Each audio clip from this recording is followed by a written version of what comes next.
Shalom, jemaat yang kekasih di dalam Tuhan kita Yesus Kristus. Ibadah ini dilaksanakan di rumah masing-masing pada hari Minggu, tanggal 14 Juni 2020, jam 9 WIB. Untuk perhatian, persembahan berupa persembahan kantong, persepuluhan, syukur keluarga, ibadah keluarga, ibadah minggu dan pelkat, serta syukur HUT kelahiran dan perkawinan dapat dilakukan dengan cara pertama, melalui transfer Bank Mandiri dengan nomor rekening 109-00009-871 atas nama GPIB Jemaat Sebulon. Yang kedua, melalui pengurus sektor, agar Bapak Ibu juga dapat menghubungi pengurus sektor untuk dapat mengambil pada rumah-rumah jemaat kalian. Yang ketiga, diantar ke kantor majelis jemaat pada waktu hari kerja dan akan disiapkan kotak persembahan. Sebagai catatan agar tiap keluarga dapat menulis keterangan berupa jenis persembahan dan waktu ibadah. Jemaat yang kekasih di dalam Tuhan kita Yesus Kristus, mari kita masuk di dalam ibadah ini. Presbiter yang bertugas mengucapkan selamat beribadah di hari Minggu kedua sesudah Pentakosta. Kiranya ibadah yang kita lakukan saat ini berkenan di hadapan Tuhan dan kita diberkati olehnya. Pemberita firman pada hari ini adalah Pendeta Meske Catherine Kolanus Taransi. Untuk itu jemaat, kami persilakan untuk berdiri untuk menyambut firman Tuhan yang hadir di tengah-tengah persekutuan kita. Kita akan bernyanyi sebagai nyanyian pembukaan dari Gita Bakti 104 ayat 1 dan ayatnya yang kedua. Janji Tuhan selalu digenapi.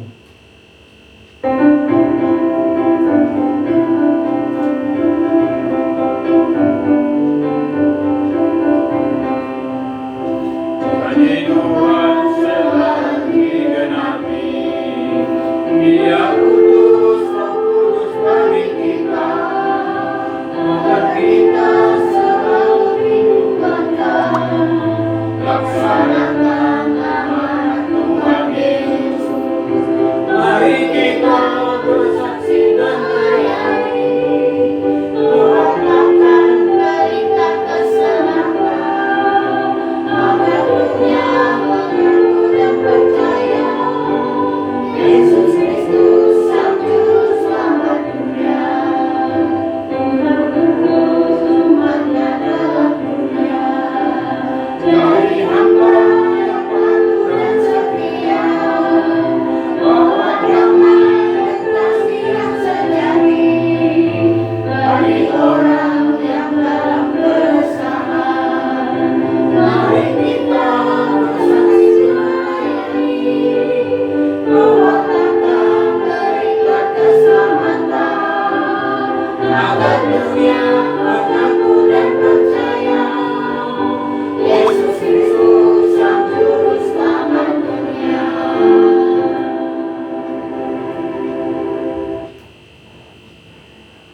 Bapak, Ibu, saudara-saudara, anak-anakku yang diberkati Tuhan, kita habiskan ibadah ini. Pertolongan kita adalah dalam nama Tuhan yang menjadikan langit dan bumi.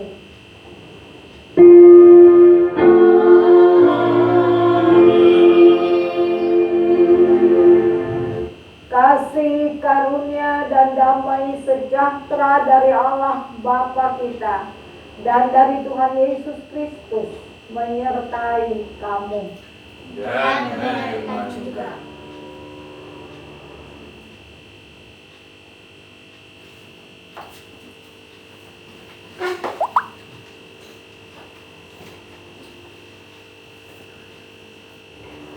Mari kita berdoa, mohon pimpinan Roh Kudus. Kita berdoa. Terpujilah Engkau ya Allah, yang selalu mengasihi kami di dalam Kristus. Bersyukur, berterima kasih Tuhan untuk persekutuan dengan Tuhan dan juga bersama-sama jemaat-Mu kami memuliakan Tuhan. Dan saat ini kami mau disapa oleh firman-Mu. Ya Allah ya Bapa, kami mohon Tuhan menolong kami dengan kuasa Roh Kudus, supaya kami semakin bersukacita mendengar firman-Mu. Kami semakin dikuatkan menjalani kehidupan. Kami semakin dikuatkan untuk berpegang teguh pada janji Tuhan dan melaksanakan firman-Mu untuk kemuliaan Tuhan. Berfirmanlah kepada kami mau mendengar. Demi Kristus firman yang hidup kami berdoa. Amin.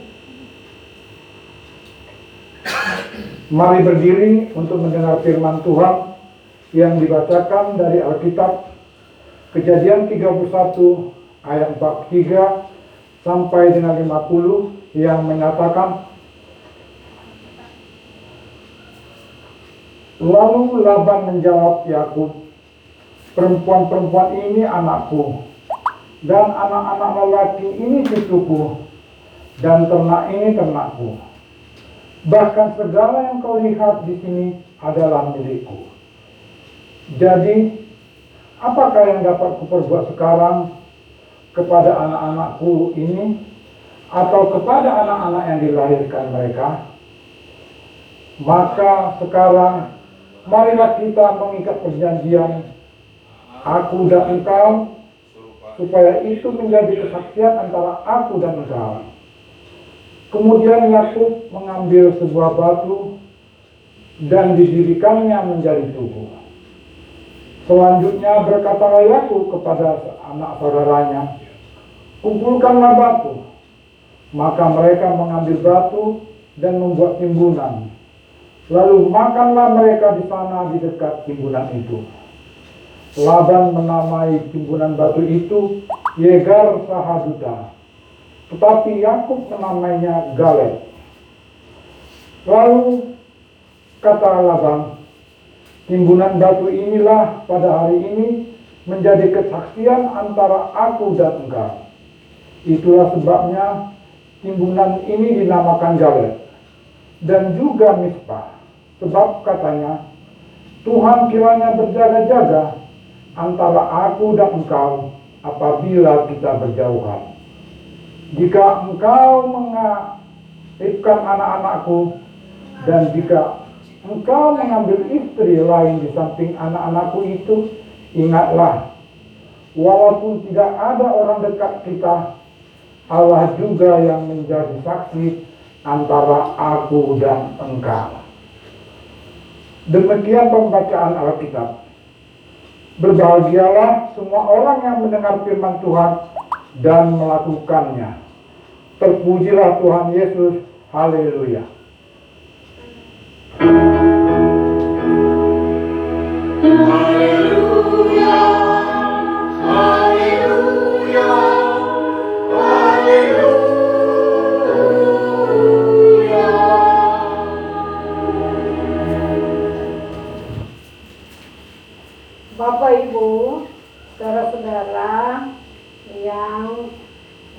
diberkati Tuhan Yesus Kristus,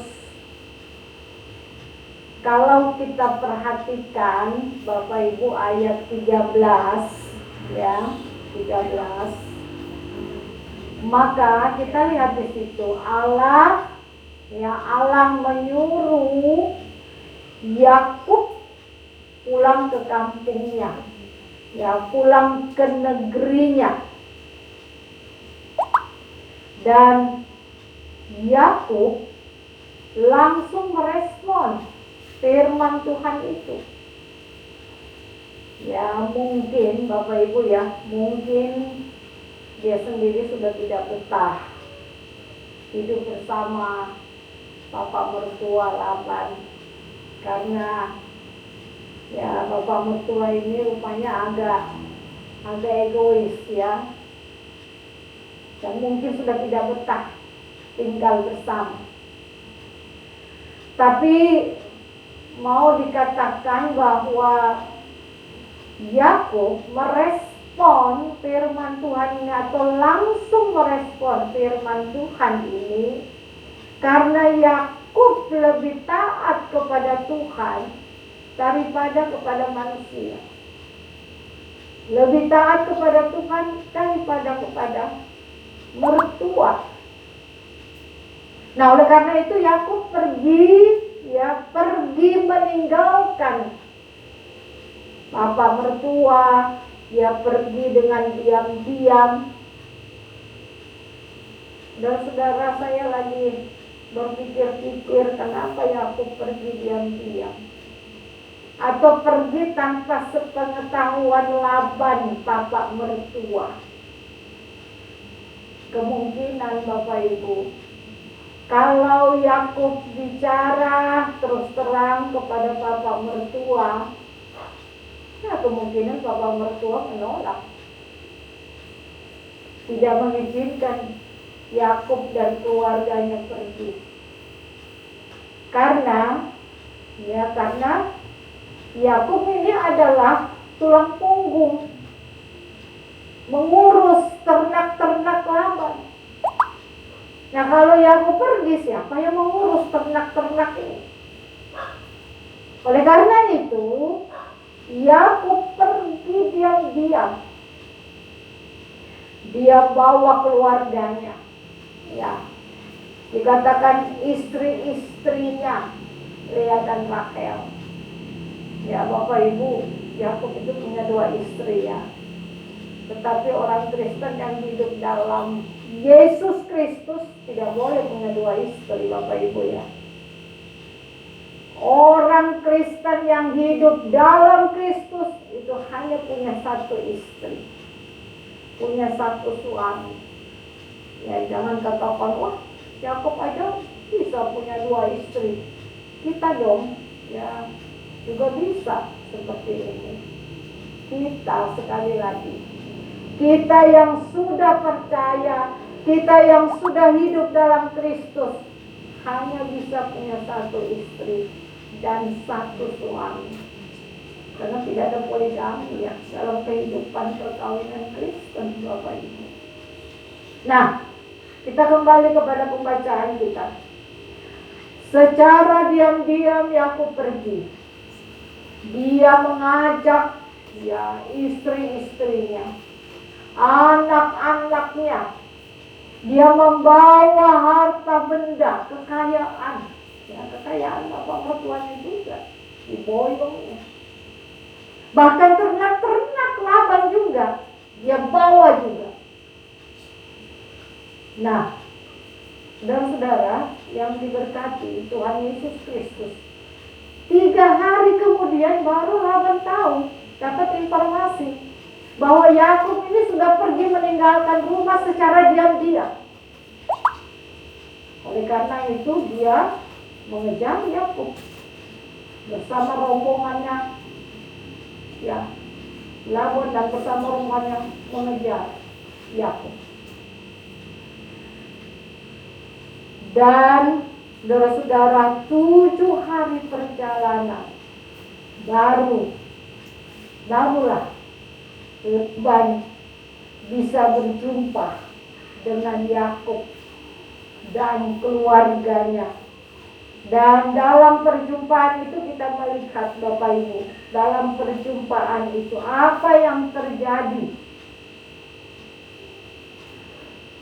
Laban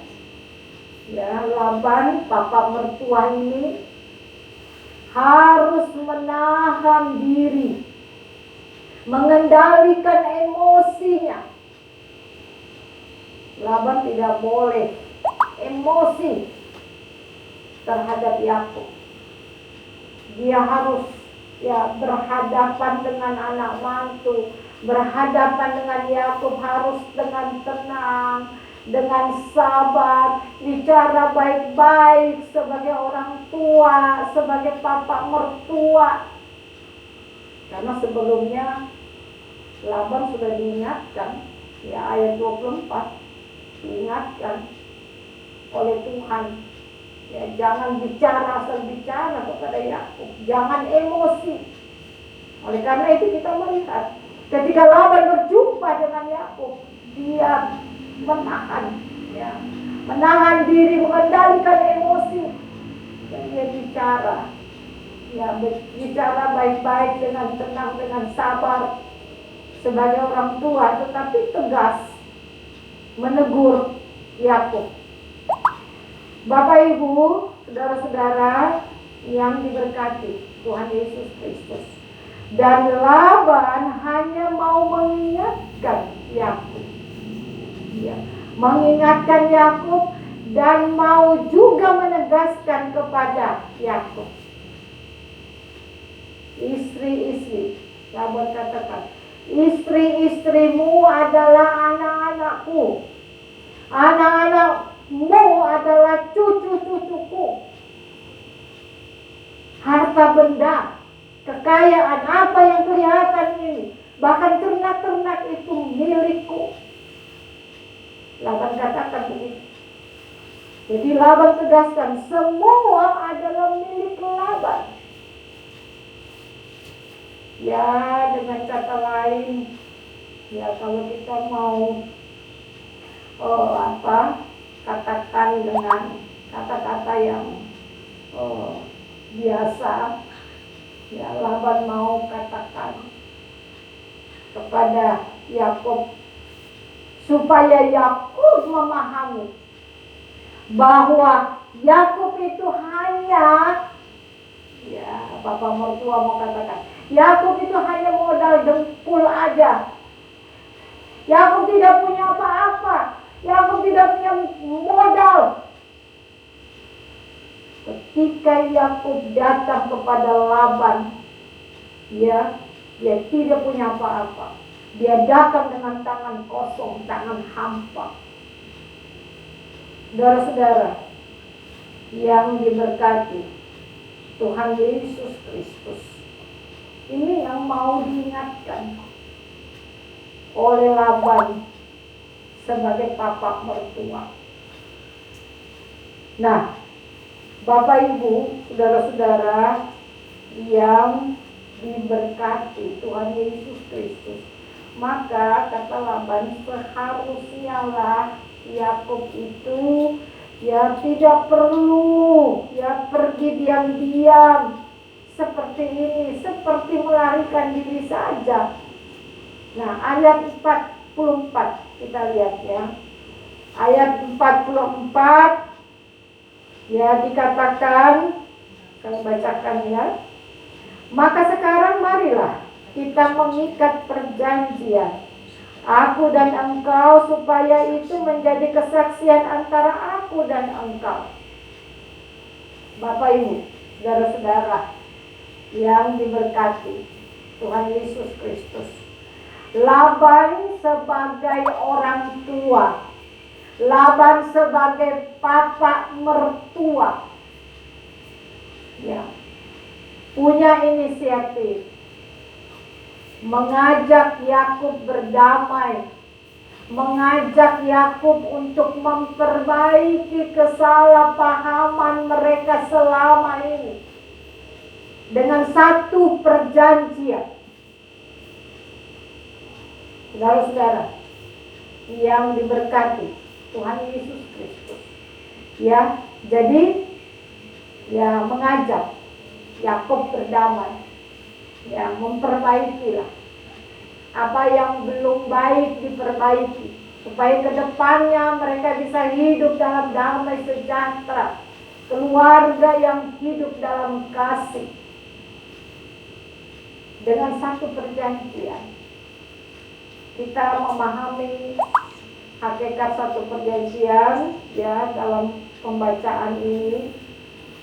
Hakikat satu perjanjian adalah mengikat kedua belah pihak.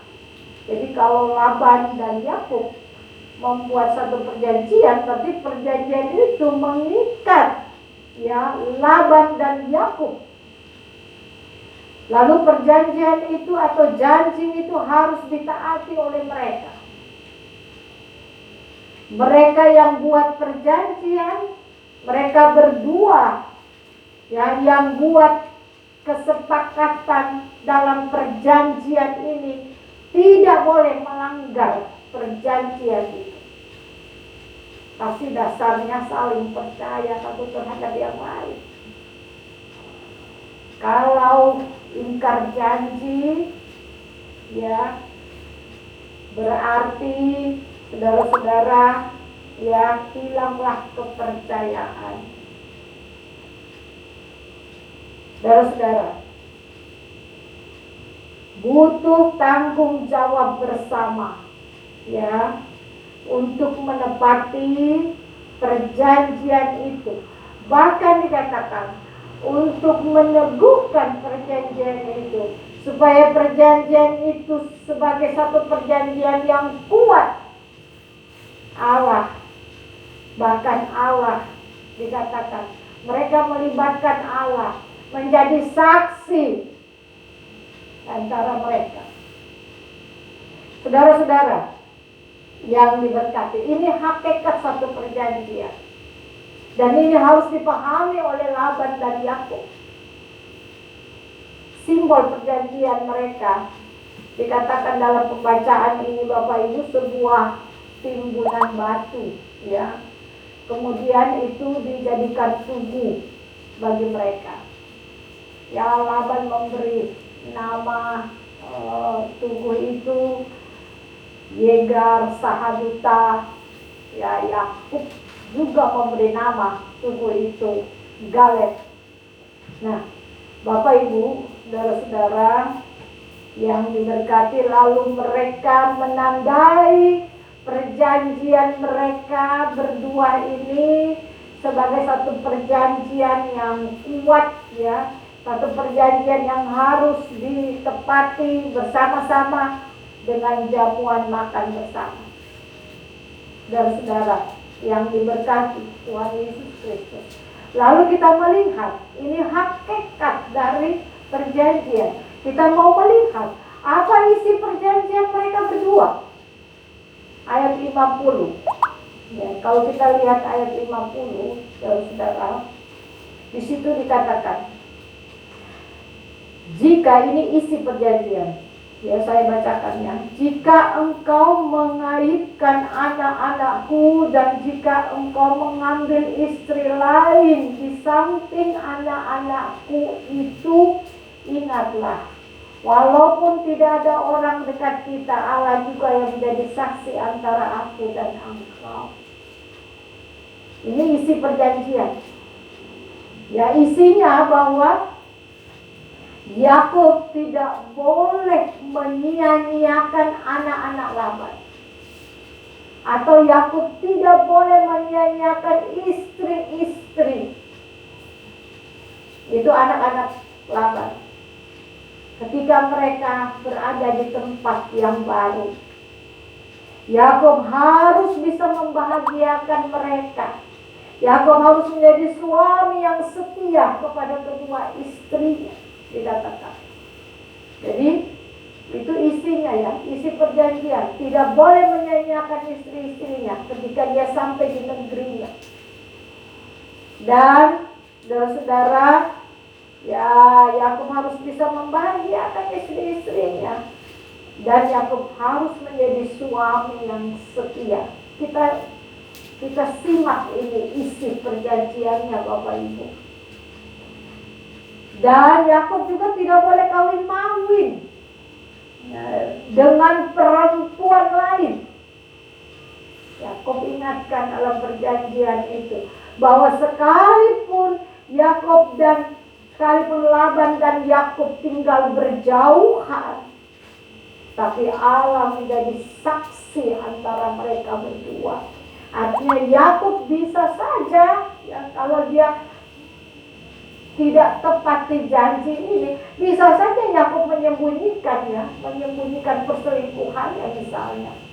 Tapi terhadap Laban, tapi tidak.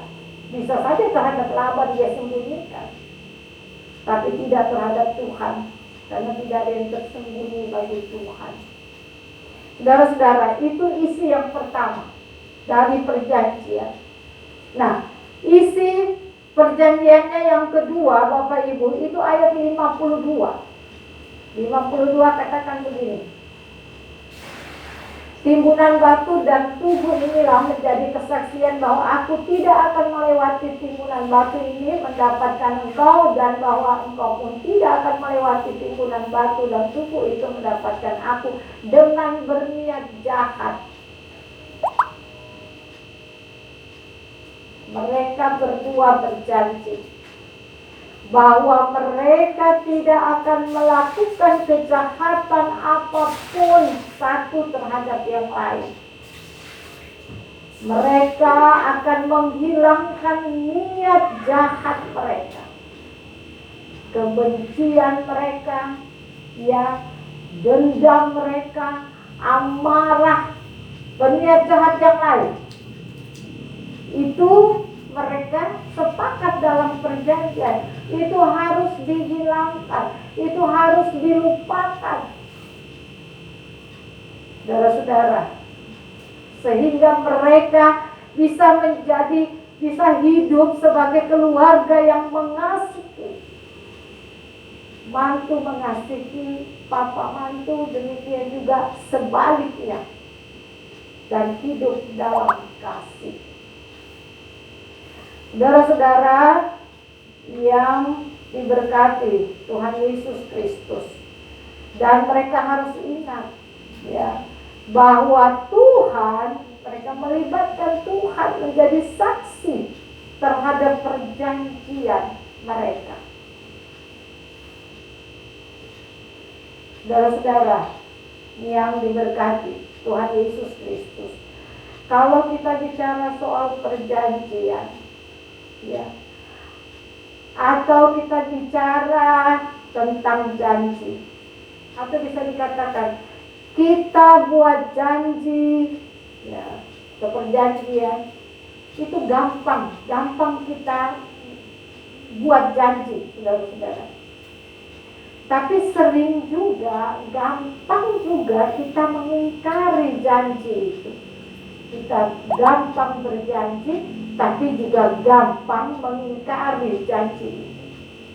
Atau seringkali kita sulit menepati janji. Kita buat sendiri, kita sulit menepati, kita mengingkar janji yang kita buat sendiri. Orang Kristen, Bapak Ibu, hidup karena janji Allah. Dan orang Kristen juga hidup untuk janji Allah itu. Ini yang harus digarisbawahi, ini yang harus dipahami. Kita hidup karena janji Allah. Dan ketika kita menjalani kehidupan kita sebagai orang Kristen, kita hidup untuk janji Allah itu. Jadi kita tidak boleh melepaskan diri dari janji Allah. Kita tidak boleh melupakan janji Allah. Kita harus berpegang teguh pada janji Allah, supaya kita bisa hidup bahagia, Bapak Ibu. Hidup diberkati. Saudara-saudara yang diberkati Tuhan Yesus Kristus, contoh saudara, janji orang tua ketika melaksanakan baptisan kudus, ketika membawa anak menerima baptisan kudus. ada janji orang tua kepada Allah di hadapan jemaat bahwa orang tua berjanji mengajarkan anak firman Tuhan, mau menjadi teladan bagi anaknya, teladan iman bagi anaknya. Itu janji. Saudara, apakah kita sudah menepati janji kita kepada Tuhan? Itu bukan janji kepada anak kita, bukan janji kepada manusia, kepada pendeta yang melaksanakan sakramen baptisan kudus, tapi itu janji kepada Tuhan. Ya, bahwa kita mau mengajarkan anak kita firman Tuhan. Kita mau memberi contoh hidup dalam Tuhan. Nah, ini penting Bapak Ibu. Nah, kalau kita melaksanakan janji kita ini, maka anak-anak kita akan hidup dalam perjanjian juga. Tapi banyak orang tua ya kita melihat bahwa mau membacakan firman Tuhan setiap hari kepada anaknya. Ini dari kecil ya. Kalau BPID membaptis anak itu kan biasanya dari usia dini. Ya. Nah, anak-anak kecil ini perlu dengar firman Tuhan, perlu dibacakan firman Tuhan. Ya, dia mau mengerti atau tidak mengerti itu pekerjaan Roh Kudus. Yang penting dia ada persekutuan dengan firman Tuhan. Nah, orang tua harus membacakan firman Tuhan setiap hari. Tapi kadang-kadang orang tua ingkar janji. Ya, alasannya banyak.